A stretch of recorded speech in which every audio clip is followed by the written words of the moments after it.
ጥናቶቻችን እንደ ሳይኮሎጂ ማንም ሰው በዙሪያው መሆን የማይወድ 5 አይነት ባህሪ ያላቸው ሰዎች ስለመኖራቸው የሚገልጹ ሳይኮሎጂስቶች ይነግሩናል።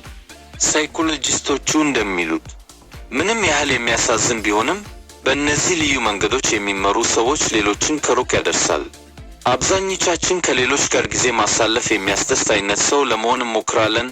አሳቢ እምነት የሚጣልበትና ለማውራት ቀላል የሆነ ሰው በመምሰል ነገር ግን ብዙ ጊዜ ጥሩ ትርጉም ቢኖራቸውም ወደ ክፍሉ በገቡበት ቅጽበት ኃይሉን የሚያወጡት ሰዎች ያጋጥሙናል።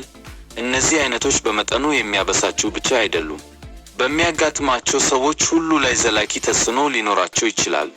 የሚገርመው ነገር ሳይኮሎጂ አንዳንድ ባህሪያት ያለማቋረጥ ሰዎችን ያጠፋሉ የሚለውን ሐሳብ ይደግፋል። እንደውም ጥናቶች እንደሚያሳዩት ቢያንስ 5 አይነት ሰዎች ማንም ሰው በዙሪያው መገኘትን አይወድም።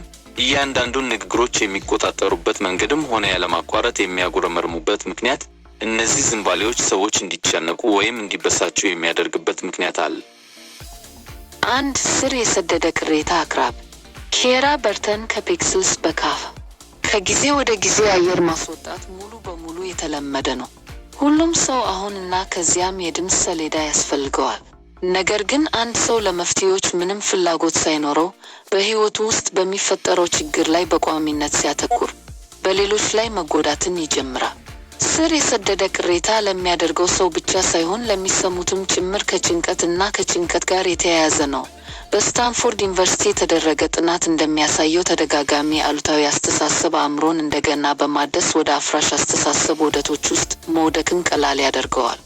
ሰዎች ሁልጊዜ የነገሮችን መጥፎ ጎን ከሚጠቁም ሰው ጋር አብረው ከቆዩ በኋላ ስሜታዊነት ይጠፋሉ። አዎንታዊነትና ችግርን መፍታት ፈጽሞ የማይቻልበት ሁኔታን ይፈጥራል። በጊዜ ሂደት ሌሎች የራሳቸውን አእምሮአዊ ደህንነት ለመጠበቅ ሲሉ ቅሬታ አቅራቢውን ሊያስወግዱ ይችላል።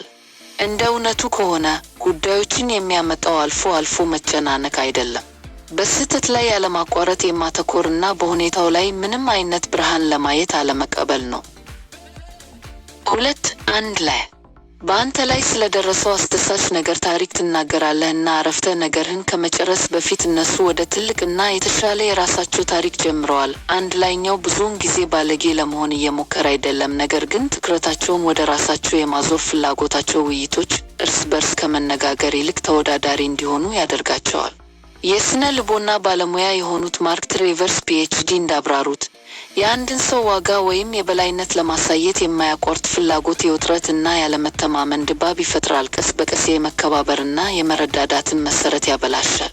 እያንዳንዱን የጋራ አፍታ ወደ ንስር ከሚለውጥ ሰው ጋር መሆን በጣም አድካሚ ነው። ላይ ሌሎችን ከማክበር ይልቅ ትኩረቱን ለመቀየር እነዚያን ጊዜያት ይጠቀማል። ያ ሰዎች ያልተሰሙ እና ዝቅተኛ ዋጋ እንዲሰማቸው ሊያደርጋቸው ይችላል። ይህም በማንኛውም እውነተኛ የግንኙነት ስሜት ቀስ በቀስ ይጠፋል። አብዛኛው ሰው መደመጥን ነው የሚፈልገው እንጂ የሚለካ አይደለም። ይህ ተለዋዋጭ በጣም ብዙ ጊዜ ሲደጋገም ማጋራትን ማቆም ብቻ ቀላል ይሆናል። 3 ዘላለማዊ ተጎጂ ይህ አይነቱ ሰው ምንም አይነት ሁኔታ ቢፈጠር ሁሌም የተበደለው አካል ይመስላል። እውነተኛ ችግር ርህራሄ የሚገባው ቢሆንም ያለማቋረጥ ሌሎችን የሚወቅሱ እና ምንም አይነት ተጠያቂነት የሌላቸው ሰዎች ግንኙነታቸውን ከባድና የአንድ ወገን እንዲመስሉ ሊያደርጉ ይችላል።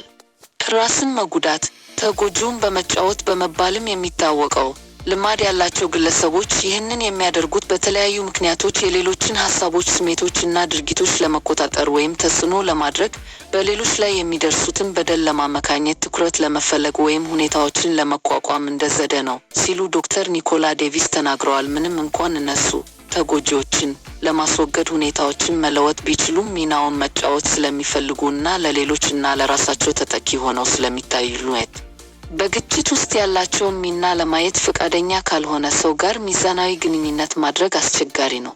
በጊዜ ሂደት ሰዎች የሌላውን ሰው ስሜታዊ ምላሾች ያለማቋረጥ በማስተዳደር በእንኩላል ቅርፊት ላይ እንደሚራመዱ ሊሰማቸው ይችላል። ዘላለማዊ ተጎጂው መቀራረብን ከማጎልበት ይልቅ በማይለወጥ ትረካ ሰዎችን ይገፋል። ብዙውን ጊዜ የሚያስፈልጋቸው ድጋፍና ሐቀኛ ነጸብራቅ ነው፣ ነገር ግን በተለምዶ የሚቀበሉት ርቀት ነው። 4 አቋራጭ አንዳንድ ሰዎች ስለተደሰቱ ወይም ስሜታዊ ስለሆኑ ያቋርጣሉ። ነገር ግን ስርዓተ ጥለት በሚሆንበት ጊዜ የተናገረው ሰው ድምፅ ምንም አይደለም የሚል መልእክት ያስተላልፋል። ከአቋራጮች ጋር የሚደረጉ ንግግሮች የተጣደፉ እና የተቋረጡ ናቸው። ጥናቶች እንደሚያሳዩት መቆራረጥ ብዙውን ጊዜ ወደ ብስጭትና ለራስ ከፍ ያለ ግምት እንዲቀንስ ያደርጋል። የሙያ አሰልጣኝ ማርቲን ኤምኮ ፒኤችዲ ሰዎችን ደጋግሞ ስታኳርቱ እንደ ባለጌ ትመጣላችሁ ብሏል። በግንዛቤም ሆነ ባለማወቅ ብዙ ሰዎች የሚናገሩትን ለመጨረስ ሲከለከሉ አክብሮት የጎደላቸው እንደሆኑ ይሰማቸዋል። አንድ ሰው ስለ ሌሎች አዘውትሮ ሲናገር መተማመንን ሊያበላሽ እና ግልጽ ውይይትን ሊያዳክም ይችላል። ጓደኞች እና የሥራ ባልደረቦች ንግግሮችን መዝጋት ወይም ሙሉ ለሙሉ መራቅ ሊጀምሩ ይችላሉ። ምንም እንኳን አቋራጩ ማሰናበት ማለት ባይሆንም፣ ባህሪያቸው እንደ ቁጥጥር ወይም ራስ ወዳድነት ሊመጣ ይችላል። ማዳመጥ የግንኙነቱ ቁልፍ አካል ነው እና ያለሱ ግንኙነቶች እየዳከሙ ይሄዳሉ። 5. የፍርድ እውቀት ሁሉም ሰው አስተያየት የማግኘት መብት አለው፣ ነገር ግን ያለማቋረጥ ሌሎችን መተቸት ወይም ያልተፈለገ ምክር መስጠት ሰዎችን ያዳክማል። ዳኛ ግለሰቦች ብዙውን ጊዜ ሌሎችን ከመቀበል ይልቅ እየተገመገሙ እንደሆነ እንዲሰማቸው ያደርጉታል እና ይረዳል። በደንብ የታሰበበት ምክር እንኳን ያለ ርህራሄ ወይም የማወቅ ጉጉት ሲሰጥ ወራሪ ሊሰማ ይችላል። ብዙ ሰዎች መስማትና መረዳት ይፈልጋሉ እንጂ ምን እየሰሩ እንደሆነ አይነገራቸውም። በጊዜ ሂደት ይህ አይነቱ ባህሪ በሰዎች መካከል ግድግዳ ይሰራል። ሌሎች ተደግፈው ከመሰማት ይልቅ የፖሊስ ጥበቃ ሊሰማቸው ወይም እንደተናቁ ሊሰማቸው ይችላል። ይህም ታማኝ ውይይት የማይቻል ያደርገዋል። ማንም ፍጹም አይደለም እና ሁላችንም ከጊዜ ወደ ጊዜ ከጥሩ ባህሪ በታች እንወድቃለን። ነገር ግን አንዳንድ ቅጦች መደበኛ ሲሆኑ ሌሎች እኛን በሚለማመዱበት ሁኔታ ላይ ተጽዕኖ ሊያሳድሩ ይችላል። መልካም ዜናው እነዚህ ሁሉ ዝንባሌዎች በትንሽ ራስ ግንዛቤና ጥረት ሊሰሩ ይችላሉ። ሌሎች ሰው መሆን ያስደስታቸዋል ማለት ሁል ጊዜ ደስተኛ ወይም ተስማምቶ መኖር ማለት አይደለም። ይህም ማለት አስተዋይ ሰው፣ አክባሪ እና ለማደግ ፈቃደኛ መሆን ማለት ነው እና ሁላችንም ልንጥርበት የምንችለው ነገር ነው።